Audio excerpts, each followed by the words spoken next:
5-6 million people in the state, Yeah. and you have 650,000 licensed anglers, saltwater anglers. That's a huge proportion. Much like your house, males don't matter. Females drive everything in fisheries resource management. Do they want renovations too? Probably, yeah. They'd like a nicer marsh.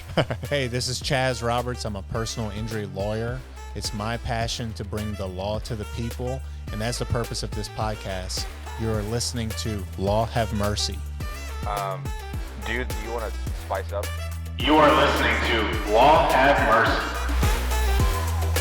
Hey, welcome back to another episode of Law Have Mercy. I am super pumped about today's guest. I finally convinced my good friend Cole Garrett, who is the General Counsel for the Louisiana Department of Wildlife and Fisheries, to come all the way from Baton Rouge to Lafayette to sit down and talk about a bunch of cool topics like limits and trout limits and redfish limits and Pogie boats and bears and alligators and all that good stuff. So you're going to learn a lot today. But hey, what's up, Cole? Happy to be here, Chaz. Thanks for having me, man. Yeah, man. Long-time listener, first-time attendee. Well, it took some convincing. I didn't think your people would really want to hear about bird law, but here I am. You talk about bird law. There's so much more going on, man. I told a few people that you were coming on, and they were like, I want you to ask them about this and this and this and ducks and crawfish and all that good stuff. So I'm super pumped up to have you. Yeah, people love administrative law and regulations. They get real thrilled about that stuff. Yeah, man. Well, everyone I know around here is into hunting and fishing and agriculture and all that good stuff. I'm the one dude that just goes to LSU football games. Yeah, look, no doubt, sportsman's paradise. It's that for a reason, and especially where you're at right here, at the heart of Acadiana, they eat it up. That's right, man. And tell us a little bit about what you do and how you got there all the way from the hill country of Texas, man. How'd you end up here? Oh man, you want the real backstory? Huh? I do. Okay. I do. So it starts with a young Cole Garrett sitting around the dinner table with my father, who worked for Texas Parks and Wildlife for 35 years. You've met Gary. He's many times. Yeah, he's probably one of the smartest people I know. Right? Would not disagree with that. PhD, fisheries biologist, super bright guy. And so young Cole Garrett's sitting at the table, and I see frustration in my dad's face, and he knows what the science says, he knows what the data says, he knows what the decisions should be made. Yet the policy is going a different way, right? And so I see this frustration with them. And at the time, I'm made up with the biology aspect of it. I like to help them go seining and camping and be outdoors and stuff. So at that point in my life, I kind of made a career trajectory change and said, you know what? I want to be the one who's influencing policy. Then I go to law school. Yeah. And, because lawyers get to be in the room. Right. They get to be at the legislature. They get to be dealing with our commission who makes these decisions. And so that's at that point in my life as a young kid, that's kind of when I said, you know what, I'm not going to go be a biologist. I'm going to get a background in it. I'm going to be able to speak the language, understand why these decisions are being made, but I need to be able to effectively communicate with politicians, decision makers. So that's kind of the background. I went to UT Austin for undergrad, got a business management and a biology degree there. And witnessed a national championship. Saw 2 baseball national championships and watched Vince Young beat Matt Leinart and Reggie Bush in 2005 live at the Rose Bowl. That's pretty cool. Yeah, it was awesome. So fast forward to that fall, I get accepted to LSU. I've never stepped foot in Louisiana before in my life, right? We're fresh off the heels of Katrina. I don't know what I'm getting into, but I know when I showed up, the law school looked like the Supreme Court, had big pillars and everything. I said, well, man, this must be something. This is a smart place. That's right. And I knew how smart it was when the first day we arrived, they had 2 kegs of beer and jambalaya. And yeah. That happens to be how we met. I think we were the last 2 dudes making sure the kegs weren't wet. We just had to ensure that nothing would go to waste. That's right. Right. We're conservationists. That's right. Yeah, I'm kind of burying the lead here. Cole was my roommate for 2 years at LSU. And the first year, I kind of taxied him around, and we played a lot of sports together and worked out together and all that good stuff. We became close friends. And then we ended up living together for 2 years, and we spent the majority of our time playing wiffle ball in the backyard and ping pong in the garage. Correct. Yeah. How did we graduate law school? I'll never know. We talked about law when we were playing ping pong. We did. Luckily, we had Chase there to kind of fill in the gaps, That's right. That's right. So,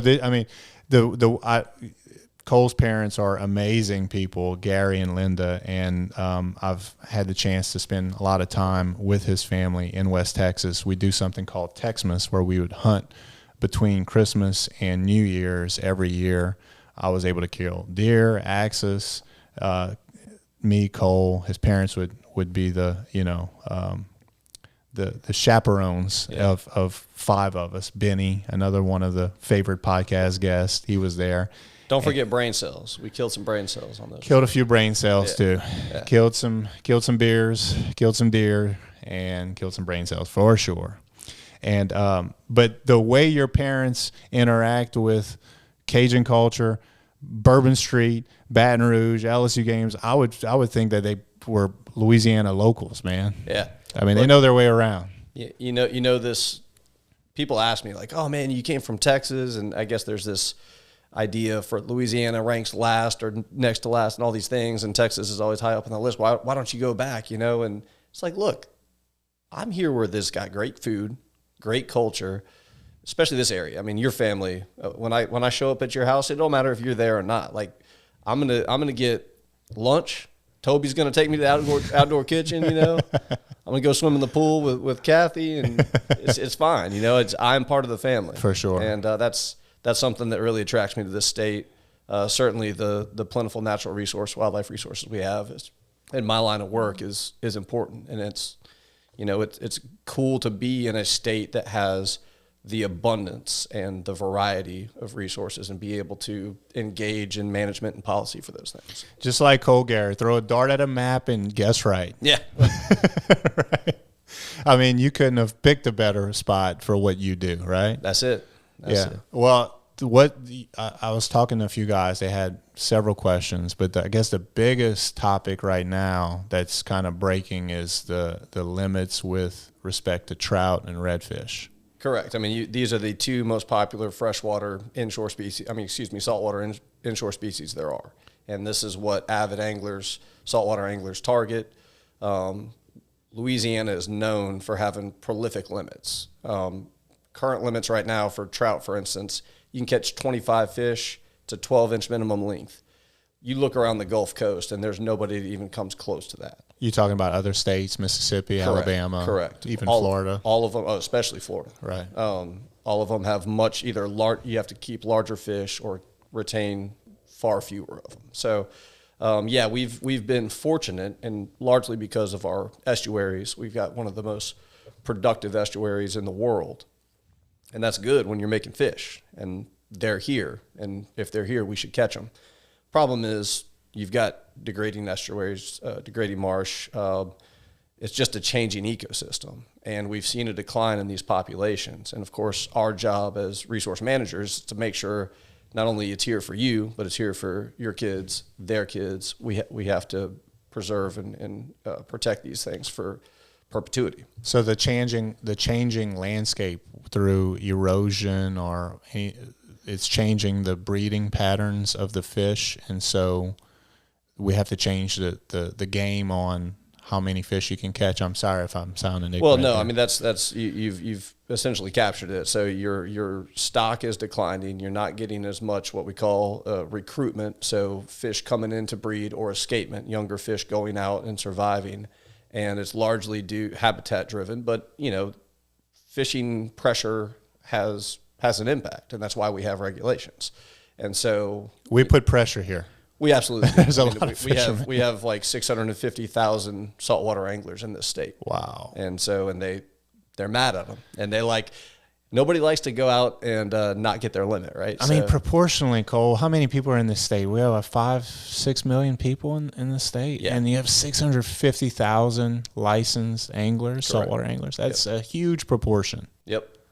And I'll do a plug right here to say that our agency is one of the few agencies that is not funded by tax revenue. The hunters and fishers of the state is who funds what we do, and so it's through their their fees, their license fees, and then we draw down federal money that we get we match with that, and so that's how we regulate the species and perform our functions. Interesting. Yeah. Interesting. I did not know that. Yeah. So buy a fishing license. Oh, all right. Okay.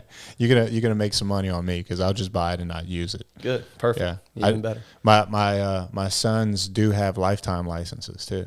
Wonderful. Yeah. It's the best gift you can give. It's quite the deal, right? It is. It is. What are those up to now? So when we just did a license restructure back in 2021 and consolidated a bunch of privileges, but also went up on some licenses. The lifetime license did not go up. It is still $500 for an adult resident, which is a steal.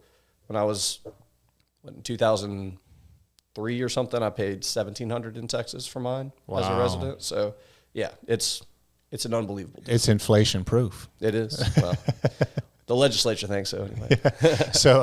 So for I mean, what a great gift you can give a kid. Oh, absolutely. Even a grandkid, a nephew. Both of my kids, that was their first Christmas present from me. Really cool. Yep. Really cool. All right, let's get back to the trout. So, what is that? Did you tell me what the limit is going down to? No, I didn't. So okay. I started with, so currently we've got 20, you can keep 25 fish and they have to be 12 inches or larger. Okay. So we look at the stock. The stock is declining. It's in what's called being overfished. And so we have to do something on this. We had originally proposed that we bump the 12 inches up to 13 and a half and drop the limits from 25 down to 15, which is still much more liberal limits than what you see across elsewhere in the Gulf. But nevertheless, we had to do something to try to recover the stock. The goal was 20% female savings. So much like your house, males don't matter. Females drive everything in fisheries resource management. They're the ones who produce eggs. And so that's what you need to say. Amen. Yeah. So do they want renovations too? Probably, yeah. They'd like a nicer marsh. So goals 20% savings, that happened to get us there. So we go through all this public comment. It goes through the commission. The commission takes some tough votes and ultimately decides that's what they want to do. Legislative oversight happens. And so the legislature has the ability to exercise oversight on any rule that we promulgate. It goes to the subcommittee, the Natural Resource Subcommittee. I think, nobody told me this specifically, I think they don't like a half inch. I don't know if rulers don't come in half inches or just that it just didn't seem right with them, but they found the rule to be unacceptable. So they kick it back to us. And now we're back to, okay, well, we've still got a fishery that's in peril. I shouldn't say in peril. A fishery that's on the decline that we need to do something with, and we still don't have a rule. So they recently did an amendment to drop the 13 and a half down to 13, but to make a slot. So 13 inches to 20 inch slot, but you can keep two fish that are over 20 inches. And that was a big deal, especially people who fish out of like Shell Beach. There are larger trout over there. People who fish in Big Lake and Calcasieu, there are larger trout over there. The Grand Isle and Terrebonne areas, that's where you find your smaller trout, just because fishing pressure is so much there. You're taking them out of the population as quickly as they reach that 12-inch limit. So they adjusted it to 13 to 20 inches. You get to keep two over, still dropped it down to 15 fish. That went to oversight. Oversight has 30 days to do something with it. And as of yesterday, they had not. And I think that was the end of it. So I would expect November 20th, when the state register publishes the final rule, that's what's going to be the new regulation. And so we're going from 25 fish, 12-inch minimum length, you're going to go to 15 fish, 13 to 20-inch slot, and you get to keep two over that 20 inches. Again, I'm not a super fisherman, but that seems like a lot of fish. 15 fish is a lot of fish, and I'm somebody who, I like to eat fish fresh. I'm not real big on freezing them. I don't like cleaning fish. So, 15 fish is fine for Cole Garrett. Yeah. And is the same thing going on with the redfish? They're looking at reducing the limits? Yeah, same idea. This is a game fish. It's highly sought after, highly targeted by recreational anglers. Same deal, not putting the blame on recreational anglers. They have something to do with it, but largely it's habitat driven as well. Just the loss that we're seeing along our coast. But yes, the redfish had not gone down. The population was not in such decline as it was for the trout, but we see it coming and we see the trajectory that it's on, and we needed to make a change on that. And so we had actually, as a department, brought some recommendations to kind of tweak tweak the slot and reduce the limit by one fish from 5 to 4. there was a lot of people in the audience that day that said, look, we're catch and release fishermen. We've really seen some decline in the stock. We would like as many fish out there as we can, and we would like y'all to be more aggressive in your recovery. Wow. And they won the day. And so the commission actually took what the department's recommendations were, and they made them more aggressive. So they ended up, our recommendations was to do a 16-inch to 27-inch slot. Well, I'm sorry, that's what it is now, an 18-inch to 27-inch slot, and they bumped it up to bumped it from an 1827 to an 1824. So now you've got a 6-inch slot. And why is it important to protect the bigger fish? That's a great question. Bigger fish are more what we call fecund. They lay more eggs. So larger females are going to be the ones that make more babies, right? So in the current regulation, we allow you to keep a bull red, right? Something that's over 27 inches. Well, those are your breeders. That's your brood stock. And so both of the regulations that we were talking about here, they've said, no, you can't keep any bull reds. All of those need to be returned to the water. Yeah, and really from an eating standpoint, there's no difference, right? I mean, actually there is a difference. The smaller fish are better to eat. To eat, wow. Yeah. And so catch it, take a picture, that's it. Throw it back. That's right. Let it go make more for you. Yeah, I've been on some red fishing expeditions, and I can tell you, every red fisherman I've been with, mad at the reds. Yeah. They want a very aggressive. No doubt. No doubt. But again, Louisiana, even with the new regulations, are still going to have some of the more liberal limits in the Gulf. We've got the resource here. Yes, it's declining. Yes, we need to do something with it, but we can still hang our head high with the moniker of Sportsman's Paradise. Is there anything happening to help the habitat itself, like without the fish? Just the ecological. Depends who you ask. So obviously we've got a coastal master plan. CPRA is dumping millions and billions of dollars into getting this done.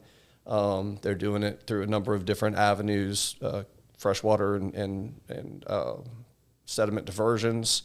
You've got they're doing dredging. They're building barrier islands. They're doing a bunch of stuff. And so fishermen will disagree as to how helpful and hurtful some of it is. Obviously, when you change hydrology, when you dump a bunch of fresh water into what is a saltwater environment, that's going to have impacts, immediate impacts.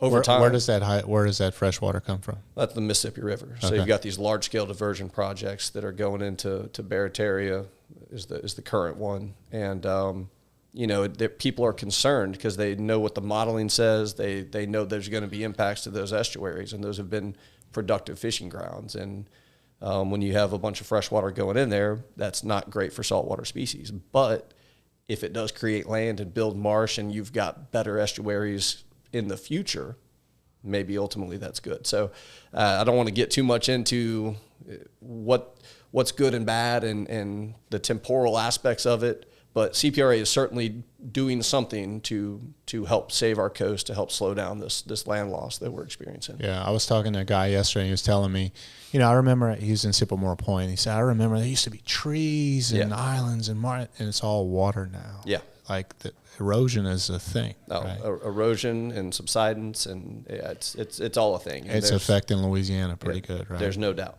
Yeah. Another hot topic that you and I talked about before was Pogie boats. Can you explain, number one, what a Pogie boat is? Sure thing. So Pogies are menhaden, is more appropriately called Pogies by the layperson. They are these little oily fish, and that's what they catch to put in, make fish oil, dog food, cat food, feeding lots. It's a very important fish. It's a forage fish. Everything in the ocean eats a Pogie. So they're very important for the ecosystem and for the fish that rely on them, but they're also important for these industries. And so the Pogie fishery is made up of these very, very large vessels. And they basically have a large boat and then some smaller boats that are attached to them. And they'll go out. They have spotter planes up in the air that finds these huge schools of menhaden. Drones now. Nope, still planes. Yeah. Yeah, still planes. So direct the captains to it. The captains then deploy the net boats, and they have these huge purse seines that go and encapsulate the fish ball. And then they start cinching them up. and they haul it in. They've got like a big vacuum cleaner, and they'll suck up all the pogies out the net into the big boats and head back and make dog food. And livestock feed and all kinds of other things, Yeah. protein and fish oil and all that kind of stuff. But so is that the Gulf Coast is plentiful with pogies? So yeah, we are, the warm waters of the Gulf is definitely it's a place where menhaden exist. Even though these are large scale fisheries and they capture a bunch of fish, they don't capture more than 2% of the biomass, the total biomass. So the fishery itself is not in any danger of being overfished.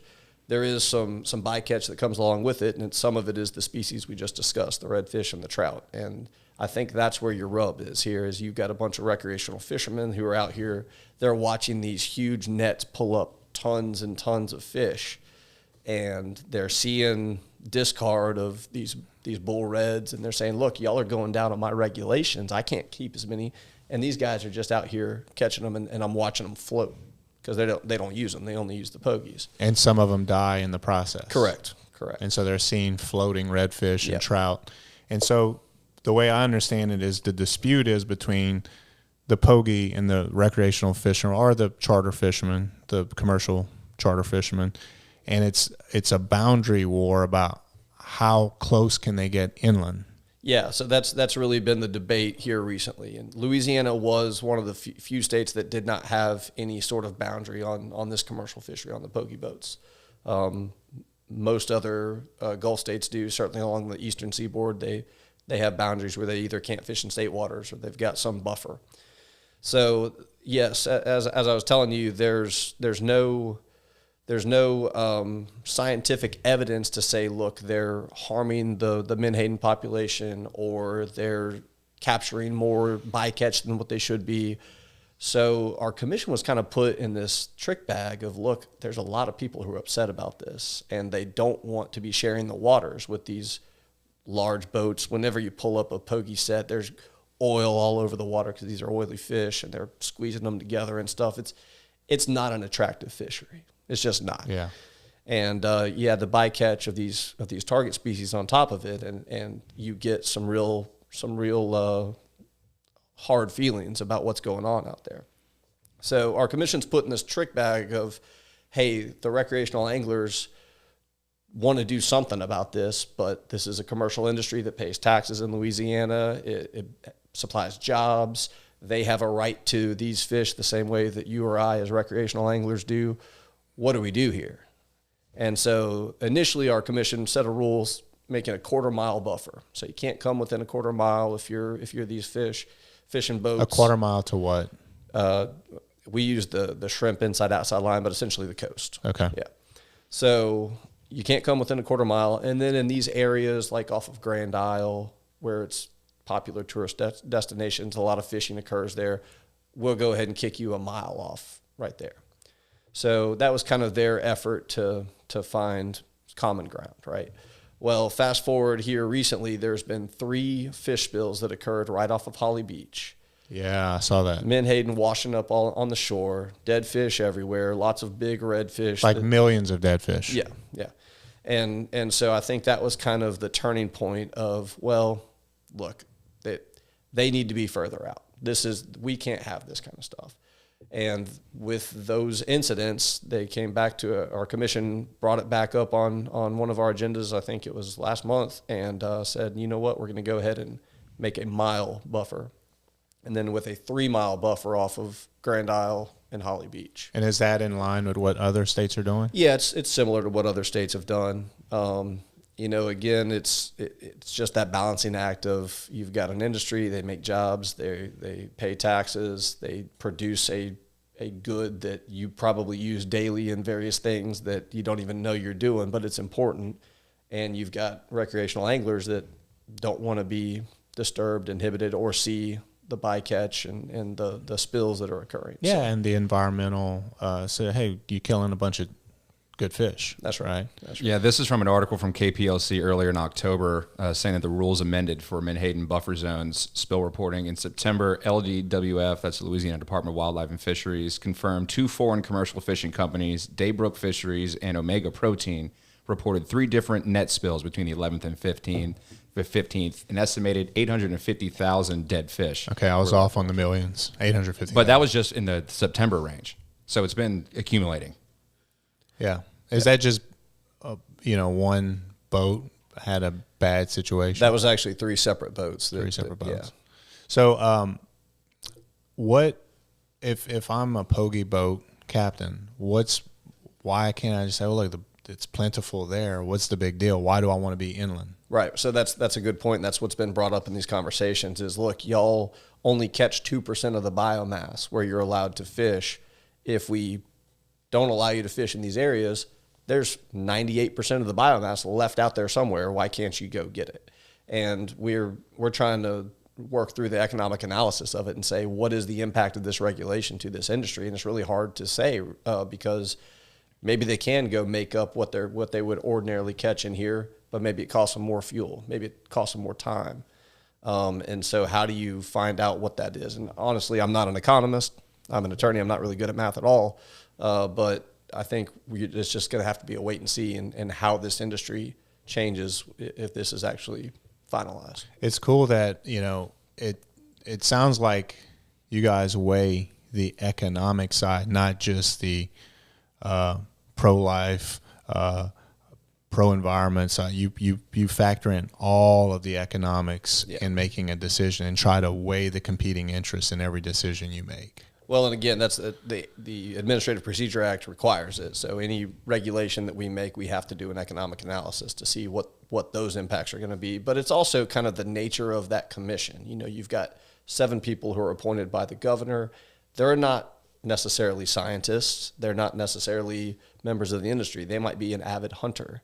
They might be, I've got an alligator farmer. I've got 2 attorneys up there. It depends, just varies. I got a guy who owns retirement homes, but all of them have some passion or expertise in the field. And so they look at it at a much different viewpoint than what a biologist might, you know. And some objectivity. They're the ones making these decisions. To the competing sides and try to come up with the best. Correct. thing.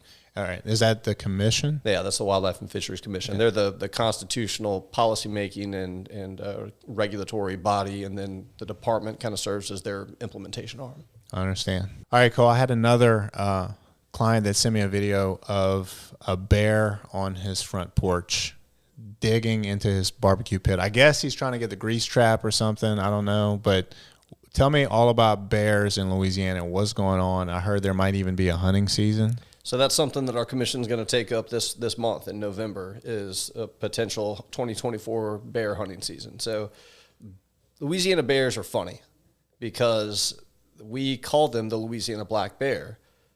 What makes them a Louisiana black bear? Well, they live in Louisiana. There is some.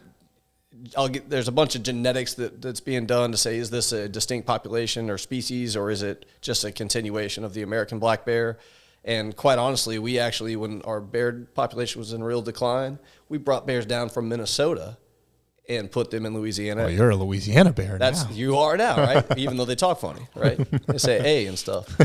But so that it's kind of funny, but nevertheless, the U.S. Fish and Wildlife Service said Louisiana black bear is a subspecies, and we're going to protect it. It's endangered.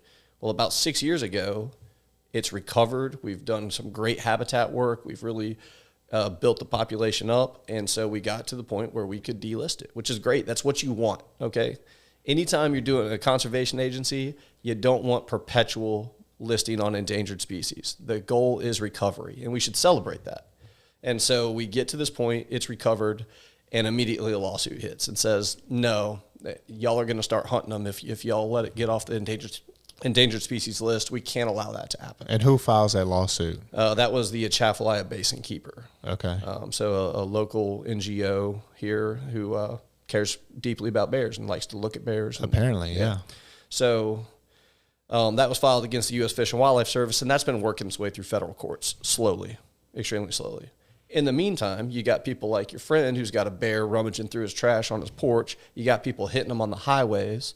And it's like, look, a management tool that we have is a limited hunting season. Yeah. And sometimes that's required. There is no, natural predators of these things. They are at a point now where we could use that as a management tool, and people would really love that opportunity. So it's something our commission is going to consider. Wow, that's interesting. Look, I went one time. I went to Voiles Parish. I don't know if I tell you this story, but I go there for a small criminal matter, and I'm just sitting there. If you went to a Voiles Parish, they're all criminal matters. And nobody there has a hunting license. It's the Wild West out there, man. That's the. I figured. I think when you mentioned something about bear, I said, well, Voiles Parish is going to take care of that problem for you quickly. So I'm sitting in the audience waiting for my matter to be called, and they called up this poacher who had killed a bear. And what I noticed is there were at least 20 wildlife agents in the audience or in the sitting where the jury typically sits. They had DNA evidence on him. Yeah. They had forensics. I said, I've seen murder trials where they don't have a tenth of this type of evidence. And, I mean, they listed the evidence they had against him because they read out the bill when they were sentencing him. I was blown away about a bear. Yeah. Is that what you've seen? I mean, people really care about bears. They do. I mean, they call it charismatic megafauna for a reason, right? Like people are attracted to it. Bears, bald eagles, dolphins, whatever. Yeah. But I mean, that's a good plug for our agents too. What a great job they did of absolutely. making that case, right? So, it's something that's going. And look, we totally expect once these rules are promulgated and we open a hunting season or propose a hunting season, people are going to be against it. Yeah. They just are. And so we are kind of expecting a challenge to come. But, that doesn't mean that we shouldn't move forward with it. Well, I heard the guy was defending himself, but I've also heard another judge who handles these types of cases speak on the matter. And one of the defenses that people always make when they kill something out of season or whatever is that they are killing that for sustenance. They are killing that bear to eat because they cannot afford to buy any groceries. We get that a lot in deer cases. I don't know if bears if that's going to carry the day, but yeah, certainly there are areas of the state that have poorer people and sustenance from wildlife and fisheries resources is a real thing, and we do hear that a lot. And when we're ever dealing with civil penalties and stuff, it's honestly something we try to take into account if there's some validity to it.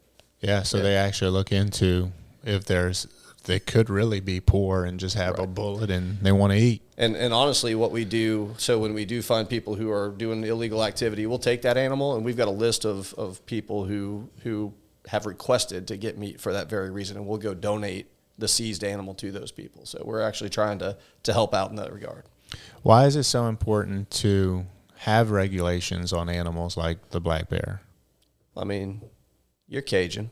Yeah. That's good in the pot, right? Yeah. Right. I mean, Cajuns will eat anything. You go cook some rice, right? So, yeah, I mean, particularly it is, I laugh about it, but it is cultural. And we come from people who have lived off of these resources and survived off of them, and that's in the heritage, that's in the culture. Other than that, I mean, it's important because there's a lot of people, and there's more and more people, and you get to a point there's less and less habitat too. Not only are people out there doing hunting pressure, but they're building homes and they're moving into areas where wildlife previously existed, and they're fragmenting that habitat. And so there's less places for these animals to go, to procreate, to exist, and there's more people out there adding hunting or fishing pressure. So, what part of the state has the highest density of these bears? So definitely the northeast region around Tensas, Madison Parish. That's our most dense bear populations, and I would expect that's where you're going to see a proposed hunting season in that area. But there's definitely some in the basin, and no, there is for sure, and there's a corridor that runs kind of from Tensas all the way down to St. Mary's Parish, and it's broken up here and there again from fragmented habitat, but that's kind of your bear corridor in Louisiana. Interesting. Do other states have bear seasons? Yeah, certainly. I mean, Arkansas, just north of us, has two bear seasons, the North Zone and the South Zone. They've been successful with it. Florida, not so much. They opened up a bear season and immediately harvested way more than what they thought they would, and were sued and haven't had a bear season since then. So we're trying to learn, what works, what doesn't. How can we look? The last thing we want to do is go allow for more harvest of bears, anything that's going to impact the population. That's not our goal here. Our goal is conservation and management. And so we're going to make sure we kind of dip our toe in the water take a real conservative approach, and then, we'll see how it goes. Would that be like assigning or allotting tags? Absolutely. Instead of just here's a license, go kill. Yep, and that's what Florida did. They had an open season. You were supposed to report your bears, and guess what? People were very successful in killing bears in Florida. And that's how alligators still operate, right? You get tags. That's right. That's right. We have a very controlled alligator harvest in Louisiana. It's all habitat based and tag driven. I would think that most, like to your point about let's cook some rice, like most of the harvesting of animals in Louisiana is actually for food, right? I'm not saying that it's 100% necessary to sustain life, but most people eat what they kill. Yeah. Versus versus South Africa or right. Safari. I mean, there's trophy aspects to it. People like to have the big gator skin on the wall or the big horn, big antlered buck and stuff. But they're also going to eat that animal. Yeah. I mean, you could use every part of the alligator, right? Yeah. Most of it. Let's segue. Why does California hate alligators? I'll flip it to you and say California loves alligators. Too much. So I know what you're talking about here. This is a lawsuit that Wildlife and Fisheries Commission filed against the state of California because California passed a law that says you cannot import, possess, or sell alligator parts for commercial use. No gator boots? No gator boots, no gator purses, no belts, wallets, nothing. Wow. Yep. And so we're over here in Louisiana saying, what do y'all care? Y'all don't have an alligator one in your state. You couldn't have an alligator population if you wanted to. Why are you messing with interstate commerce of this industry when you have no regulatory authority over their populations? They all exist over here in the Southeast. It would be no different than saying we don't want Texas beef here. Yeah.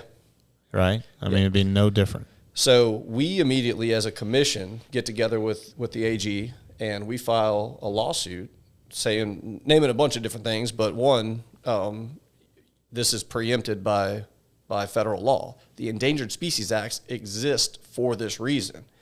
They don't need you, California, to come over here and start saying what's good for virtue signaling. Yeah, the rest of the world, even though they virtue signal all the time, right?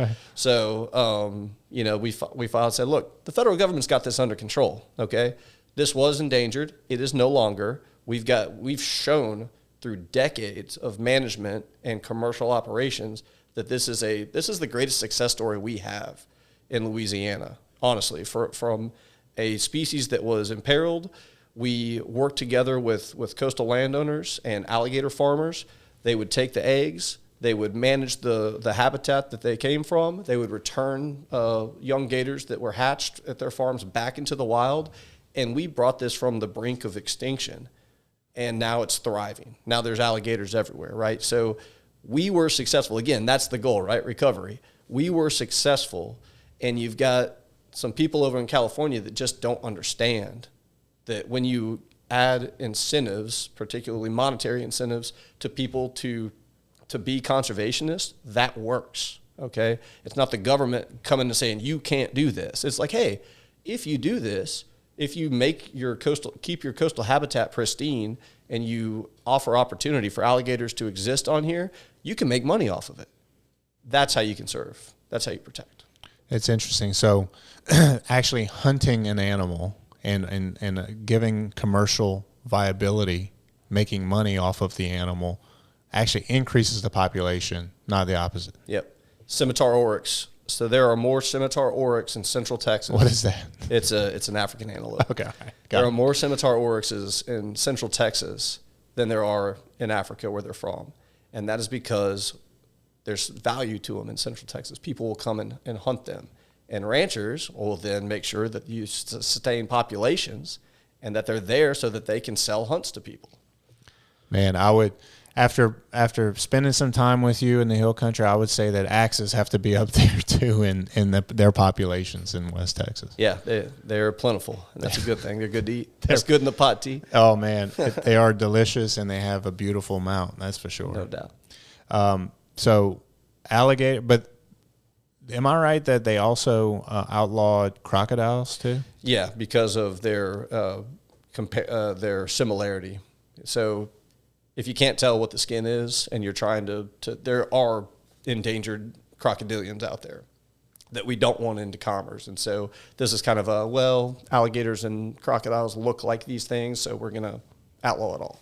That's crazy that they were able to get the buy-in from a state, an entire humongous state, to say we don't want Louisiana alligators. Well, it just wasn't Louisiana; it was alligators all around. And guess where this happens? Guess where the tanning happens? It happens in China, in Japan, in Italy.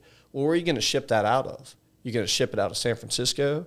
You're going to ship it out of Los Angeles. Whoa. And so not only are they regulating their own economy, but this is having global economic impacts. I understand. So it wasn't just the consumer from California that, because you look at it and say, well, there's 49 other states that can buy alligators, and there's the rest of the world that can buy it. But the problem is it goes through California to go to the tanning. And let's just take that off the table and say, all right, it's just consumers in California. Where do you think most of the luxury goods in the U.S. are sold? Rodeo Drive, Beverly Hills, right? Los Angeles, yeah. So even if it is just limited to that, that is a major, major part of that industry. Yeah, and that is the alligator industry pretty big in Louisiana? Yeah, we've got several big players. It's big. It's biggest in Louisiana. There's some players in Georgia and Florida as well, but Louisiana is alligator capital, man. And it's mainly, is it the skin or the meat? So it's becoming, in the luxury brands, it's the skin, okay? But wild harvest, where you've got maybe a nick or an abrasion or something on the skin, the luxury brands don't want anything like that. They don't want any abnormalities. So wild harvest alligators are almost exclusively used for meat. And that actually something that's becoming more popular now. I don't know, man. I sure do like the Chimes alligator bites. Yeah, I got to get it blackened. Speaking of rice in the pot, I will be murdered by all my friends in St. Martin Parish if I don't talk about ducks. Let's talk ducks. So what I'm hearing is there's really been a push to try to make the hunting season later because they believe that the ducks come south later. And what I was told, and you can correct me if I'm wrong, is that the way that they're managing the commercial hunting further north, with the way they're pumping water and all those things, it's forcing the ducks to come down later. So during the duck season, we don't have as many ducks. So there's definitely a push for a later season. A lot of hunters value later seasons, call it the warming of the globes or whatever. Climate change is holding ducks further north for longer. There's no doubt about that. The agricultural practices and some of the things that they're doing up in Arkansas and in Missouri are having an effect too. But how do we say in Louisiana, hey, we want to make sure that we're making good habitat for ducks to winter here, but you can't, because we want them to come down and we want to shoot them. Right. So everybody's going to go later. That's right. And so the federal framework says you can only hunt until a certain time, and then that's it. So the problem we run into is everybody has their best harvest on opening day, right? Early in the season. So even though people want later seasons, the numbers bear out that you have more success earlier on. Now, maybe that's wherever you put your opening day is where you're going to have it. But certainly there's less ducks are coming down and overwintering here than in the past. There's no doubt about that. And there are less ducks on the whole than there have been. So Louisiana's in a tough spot with ducks. It really is. We've converted a bunch of rice fields to crawfish and sugarcane, which is not good duck habitat. That's a big deal. I mean, agricultural practices, especially in Southwest Louisiana, is a huge deal for ducks. We're changing what used to be rice fields into crawfish ponds. And I asked you earlier, I said, well, I always thought that people harvest rice in the crawfish ponds, which would help with the duck season and give them three types of harvest, I guess: crawfish, rice, and ducks, right? That's right. But what do crawfish eat when they're in a rice pond? They eat the rice. So, you've got your waterfowl who are there trying to overwinter and feed. And if you've got dense crawfish feeding on the same rice, it's just there's not enough there. So, Cole, I've paid attention to the duck leases of what people are charging for duck leases. Have you seen the prices of what people are willing to pay for duck leases? Ducks are an expensive little animal, aren't they? Yeah, I had a friend of mine's dad. I'm going to shout out to Mr. Bob. I said, man, I always thought golf was expensive. And he said, if you think golf's expensive, you should try saltwater fishing. All right. And then I got into golf, and I was like, yeah, it's really not that bad once you get set up. I said, you were right about saltwater fishing. He said, if you think saltwater fishing is expensive, you should try duck hunting. Yeah. And I was like, duck hunting? What, a gun? So he was like, no, the leases. And if you calculate the number of days you can actually hunt ducks versus what you pay is the most expensive sport. Look, no hunter or fisherman ever wants to look at the duck, deer, fish that they caught or killed and say, how much did that cost me? Because you'd never do it. Right? No. You go play golf. It would be hundreds of dollars for each duck you kill. Yeah. Yeah, and most hunters aren't there every single day, right? You're only going on the weekend or entertaining customers, that kind of thing. That's right.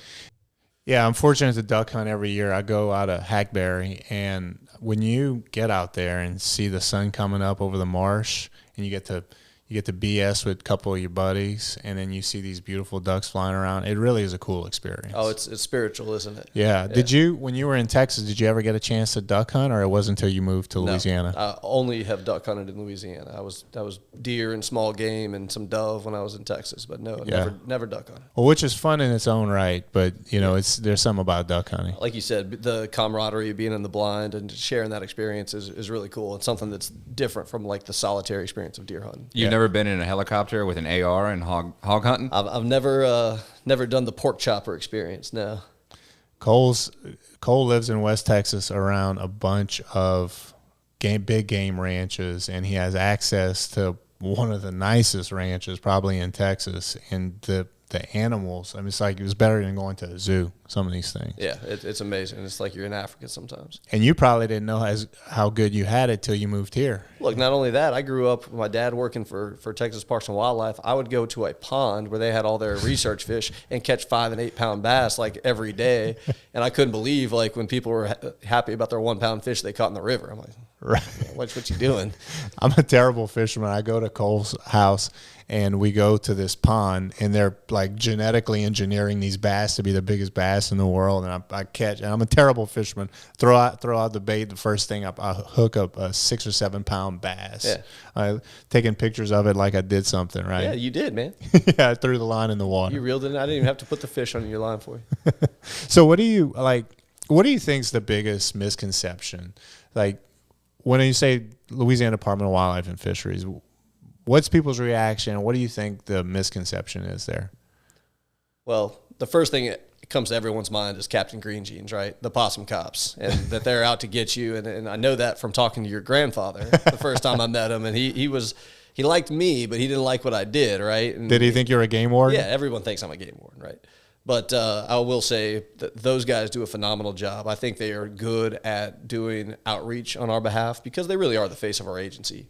I believe they're fair. They've got a tough job to do. They're not driving the highways like a state trooper or anything. They are out there in the mud, in the rain, in the cold, whatever, making sure that our resources are protected. There's a show about those guys. There is, yeah, Louisiana Law, and I think that put a positive spin on us as well. I really do. But did y'all have to green light that? Yeah, absolutely. Yeah.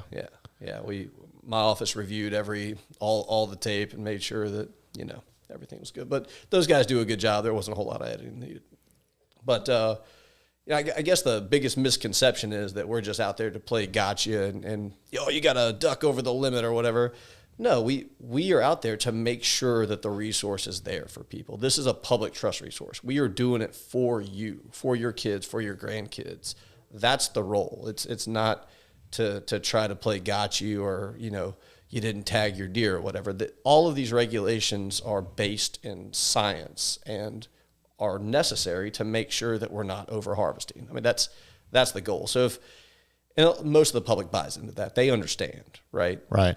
But can't help the outlaws. And because everyone will say I could go over the limit, just as long as everyone else doesn't go over the limit, we'll be good. Right. And left to their own devices, people would take advantage. For sure.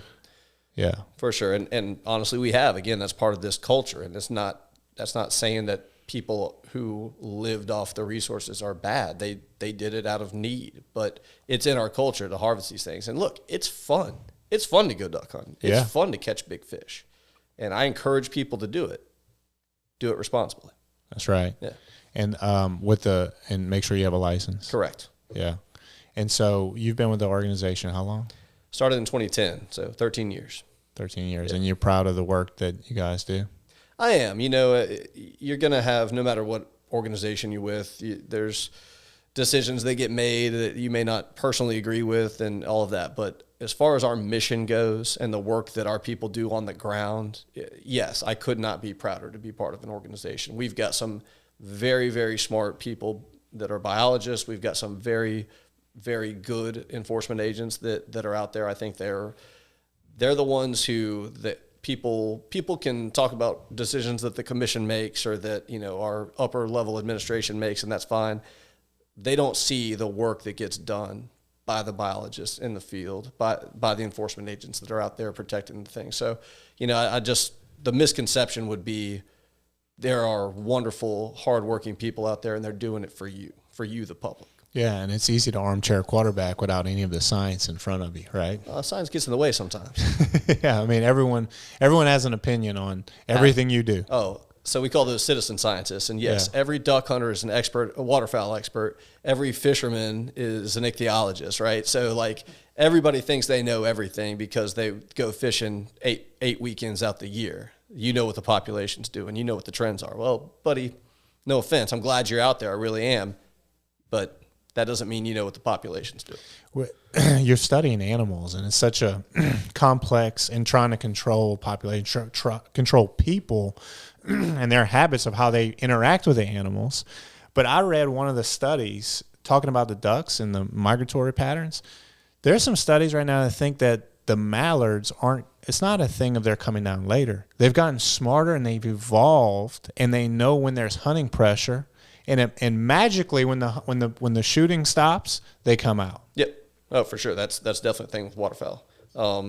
And those are the more mature birds because they've been shot at their whole life, and they know where the pressure's at. They'll avoid it. That's wild, man. Yeah, That is freaking amazing. That's how you survive. Yeah. Yeah. That's pretty cool. You were talking about earlier how, you had this inner drive from talking to your dad and the way you were raised. I just wanted to be a lawyer. I didn't even know what I was going to do. That's kind of cool that you were able to pursue one of your passions of use your law degree to help with the thing that has been ingrained in you your whole life. Look, it's definitely a passion project for me. It's something that I felt like this is exactly the type of work that I wanted to do. I didn't know it was going to be with Louisiana Department of Wildlife and Fisheries. I got fortunate in that regard that I got a job when I did and was able to work my way up. But it's absolutely what I want to do. I will say that I feel not inferior in some of the lawyer circles that we hang out with, but I mean, you guys are in court. You're having cases, you're settling. Y'all are practicing law, and sometimes what I feel like I'm doing is not necessarily practice the law. I do administrative rules. We I talk with the legislature. I do some advocacy work, but I'm not in court. And I don't wear a suit every day, which ain't that bad. I wear fishing shirts. No. Yeah. There are plenty of days when I'm jealous of what you're doing, I promise you. Yeah. But do you remember when you and I signed up for a mock trial team? I do. And so Cole and I were roommates, and we're sitting around watching TV, and I turned and I was like, hey, there's this mock trial competition coming up. You're interested in maybe signing up? And that was kind of crazy because Cole and I weren't into extracurricular legal things. Right. We could go play flag football till midnight. Yeah. And softball and every other sport that LSU offered, but extracurricular mock trial stuff, that's really not our bag. Yeah. And Cole's surprisingly, he's like, yeah, I think we're going to do it. We get out there the first round and we prepared and we kicked ass. I don't know if you remember this. Vaguely. All right. We did really well. We won. We won the first round. Yeah. All right. Second round comes up and I'm saying, Cole, we're going to have to we're going to have to bring our A game. We're stepping up to the next round. That means the team that also won, we're going to have to maybe do more than we did the first time. And then it was an LSU weekend. The game was I don't know if the game was on the Monday, and it was a big SEC LSU weekend. And we were we got it in the bag, dude. Yeah. We're good. Priorities. Yeah, we just get totally destroyed. Oops. People who are just a lot more passionate about it, at the time. It doesn't mean that they're any better lawyers or any more articulate. They just put the time in. They didn't win the tailgate. They did not win the tailgate party, But Cole, man, I had a blast with you. It was great catching up. I don't get to see you nearly as much as I'd like to. And before we wrap up, Yeah. Chaz, I do have a question for Cole. So a community that is not being talked about when it comes to these fishing limits is the social media community. We're a big social media world. Chaz is massive on social media. I want to know, how do these limits, how does it positively or negatively affect the dock shot? Do you know what I'm referring to? I do. So it will not be a dock shot anymore. It'll be a boat shot for some of these larger redfish and stuff. But doesn't mean you can't take a picture of it. Doesn't mean that you can't post it on the Instas and everybody can see what a great fisherman you are. So yeah, that's you're right. That's an underserved community that I'll start to pay more attention to. Thank you. Okay, yeah, just wanted to help those boys out. That's it. That's it. Yeah, post your fish. like I was saying, thank you, Cole. Thanks for being here, my man. Loved it. Thank you. All right, bro. Hey, it would mean the world to me if you subscribe to the podcast and leave us a 5-star review. It helps keep the show free, and it helps us book better guests to provide more valuable content to you. None of the opinions expressed by my guests are that of my own, and nothing we talked about creates an attorney-client relationship or could be construed as legal advice. Hope you enjoy the show. This podcast is powered by Acadiana Cast Network. Go to acadianacast.com for more South Louisiana sourced content.